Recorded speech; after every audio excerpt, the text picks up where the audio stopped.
አንድ አምላክ በሚሆን በአብ በወልድ በመንፈስ ቅዱስ ስም ስንክሳር የካቲት 12 በዚች ቀን የመላእክት አለቃ የከበረ መልአክ ሚካኤል የበዓል መታሰቢያ ሆነ።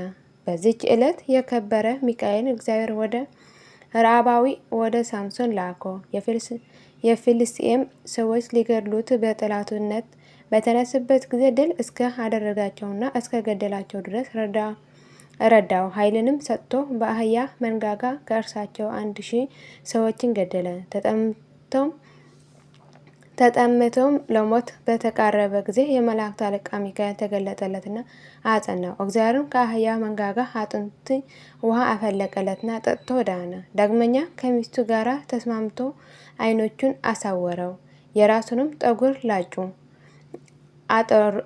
አሰሩትም። ከዚህም በኋላ ለጣዖቶቻቸው በዓልን ባዘጋጁ ጊዜ ሳምሶን ወደ ጣዖቶቻቸውን ቤት ወሰዱት። በዚያም 3000 ያህል ሰዎች ተሰብስበው ነበር። የከበረ ሚካኤል ተገለጠለትና ኃይልን መላው። የዚያም ጊዜ ምሰሶዎቹን ነቀላቸው፣ ቤቱንም በላያቸው ወድቆ ከእርሱ ጋራ ሁሉም ገደላቸው። ለእግዚአብሔር ምስጋና ይሁን፣ እኛንም በከበረ መልአክ ሚካኤል አማላጅነት ይማረን ለዘላለሙ አሜን። ዳግመኛ በዚህች ቀን ተገዳይ የሆነ የከበረ አባት አባ ገላውዴዎስ አረፈ። የዚህ ቅዱስ ወላጆቹ እግዚአብሔር የሚፈሩ ምእመናን ናቸው። ጥበብና የቤተ ክርስቲያን ትምህርትም አስተማሩትና ዲቁና ተሾመ። ከታናሽነቱም ጀምሮ ይህ ዓለም ንቆ ተወ። የክብር ባለቤት የሆነ የክርስቶስን ቀንበር በመሸከም በምንኩስና ሆኖ በትጋት እየጾመ እየጸለየና እየሰገደ ታላቅ ተጋድሎን ተጋደለ። እግዚአብሔር መርጦት በአስቄጥስ ገዳም ባሉ መነኮሳት ላይ ቅስና ተሾመ። ተጋድሎውና አገልግሎቱን እየፈጸመ ሳለ ለአባ ጳጉሚስ እንደ ተገለጠ የእግዚአብሔር መልአክ ተገለጠለትና መነኮሳትን ሰብስቦ ፈሪሃ እግዚአብሔር የምንኩስናን ሕግ ያስተምራቸው ዘንድ አዘዘው። በዚያን ጊዜ ብዙዎች መነኮሳት ሰበሰበ። መንፈሳዊ የሆነ የአንድነት ማህበራዊ ኑሮውንም ሰራላቸው። እርሱ በመካከላቸው እንደ መምህር አልሆነም፣ ከእርሳቸው እንደሚያንስ አገልጋይ እንጂ። ይህም አባት የዚህ ዓለም ጥሪት ሁሉ ንቆ የተወ ሆነ። እጅግም የዋህና ቸር ሆነ። ከብሉይና ከአዲስ መጻሕፍቶችም የተሰበሰበ አንድ ታላቅ መጽሐፍን አጻፈ። ለመጻፊያም ዋጋ 18 የወርቅ ዲናር አወጣ። ከእርሱ ሊጠቀሙ በሚፈልጉ ጊዜ መነኮሳቱ እንዲያነቡት በቤተ ክርስቲያን ውስጥ በአትሮንስ ላይ አኖረው።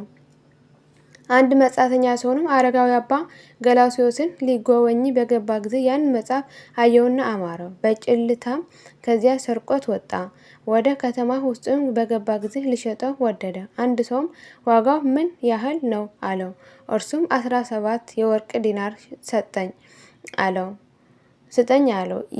ያ የሚገዛውንም ሰውዬ ያልከውን እሰጥሃለሁ፣ ነገር ግን ለወዳጄ እስካሳየው ታገሰኝ አለው። ያሳየውም ዘንድ ሰጠው። የሚገዛው ሰው ግን ወደ አባ ገላውዴዎስ ወሰደውና ተመለከቱልኝ፣ መልካም ከሆነ እገዛዋለሁ አለው። አባ ገላውዴዎስም ያመጣውን ሰው ከአንተ ምን ያህል ፈለገ አለው። 17 የወርቅ ዲናር አለው። ቅዱስ ገላውዴዎስም መጽሐፍ መልካም ነው፣ ዋጋውንም ቀላል ነው፣ ግዛው ብሎ መለሰለት። ወደ ሌባውንም በተመለሰ ጊዜ አባ ገላውዴዎስን የነገረውን ሰውሮ ለአባ ገላውዴዎስ አሳያሁት፣ እርሱንም ዋጋው በዝቷል አለኝ አለው። ሌባውንም ያ ሽማግሌ ሌላ የተናገረህ ነገር የለምን አለው። አዎን የለም አለው።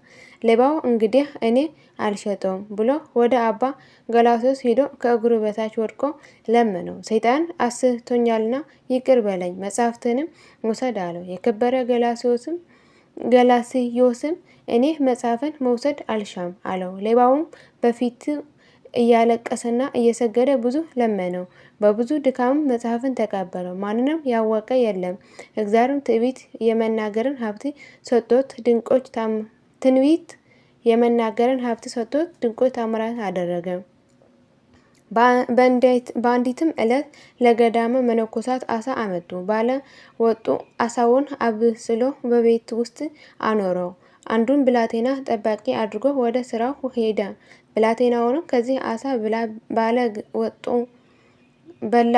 ባለ ወጡ በመጣ ጊዜ ተንበልቶ አገኘውና በብላቴናው ላይ ተቆጥቶ አረጋውያን አባቶቹ ሳይባርኩት እንዴት ደፍረህ በላህ አለው። የቁጣ መንፈስም በልቡ አደረና ብላቴናውን ረገጠው። ወዲያውኑ ሞተ። እንደ ሞተም አይቶ ደነገጠ፣ ታላቅ ፍርሃትም ፈራ። ሄዶ ለአባ ገላውዴዎስ የሆነውን ሁሉ ነገረው። እርሱም ወስደ ከቤተ መቅደሱ ፊት አስተኛው አለው። ሰውየውም እንዳዘዘው አደረገ። ወደ ማታ ጊዜም አረጋውያን መነኮሳት በቤተ ክርስቲያን ውስጥ ተሰብስበው የማታውን ጸሎት አድርሰው ወጡ። አረጋዊ አባ ገላውዴዎስ በወጣ ጊዜ የሞተውን ብላቴና ተነስቶ በኋላው ተከተለው። ከመነኮሳትም ማንም አላወቀም። እርሱም የገደለውን ባለ ወጥ ለማንም እንዳይናገር አዘዘው። የተመሰገነ አባ ገላውዴዎስ ያማረ ትሩፋትን ተጋድሎውን ፈጽሞ አድርሶ እግዚአብሔርን አገልግሎ ይህ በጎ መታሰቢያ ትቶ ከዚህ ከኃላፊው ዓለም የሚለይበት ሲደርስ በሰላም አረፈ። የካቲት 12 ቀን የሚከበሩ ዓመታዊ ቅዱሳን በዓላት። የካቲት 12 30,000 ሰማዕታት ኢትዮጵያውያን ሮማዊ ሽፍቶች የገደሏቸው። ቅዱስ ሳምሶን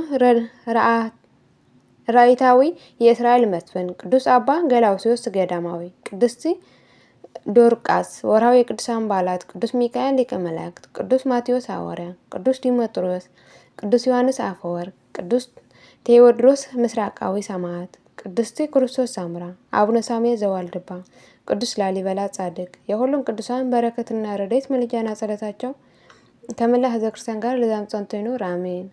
አቡነ ዘበሰማያት ይትቀደስ ስምከ ትምጻእ መንግሥትከ ወይኩን ፈቃድከ በከመ በሰማይ ከማሁ በምድር ሲሳየነ ዘለለዕለትነ ሀበነ ዮም ህድግ ለነ አበሳነ ወጌጋየነ ከመ ንሕነድግ ለዘአበሰለነ ኢታብአነ እግዚኦ ውስተ መንሱት አላ አድኅነነ ወባልሐነ እምኩሉ ክስ መዛከ ይእቲ መንግሥት ኃይለ ወስብሐት በሰላመ ቅዱስ ገብርኤል መልአኩ እግዝእትየ ማርያም ሰላም ለኪ ድንግል በኅሊናኪ ወድንግል በሥጋኪ እም እግዚአብሔር ጸባኦት ሰላም ለኪ ብርክት አንቲ እምአንስት ወብሩክ ፍሬ ከርሥኪ ተፈሥሒ ፍሥሕት ኦ ምልዕተ ጸጋ እግዚአብሔር ምስሌኪ ጸአሊ ወጸልዪ ምሕረተ ወንትሐነ ኀበ ፍቁር ወልድኪ ኢየሱስ ክርስቶስ ከመ ይስረይ ለነ ኃጣውኢነ ለዓለመ ዓለም ለዘላለሙ አሜን።